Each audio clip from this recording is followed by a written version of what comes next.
To add a contact shortcut to your Samsung Galaxy S24 Ultra home screen on your home screen, long tap on an empty area, and then tap widget at the bottom of the screen. Next, scroll down the widget screen to find contact widget, or you can quickly find any widget by typing its name on the search bar.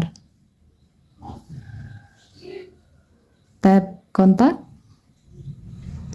and then select contact one by one widget, and then tap add. Select the desired contact you like to assign to the widget. You can see that the shortcut of the selected contact has been added to an empty area on your home screen.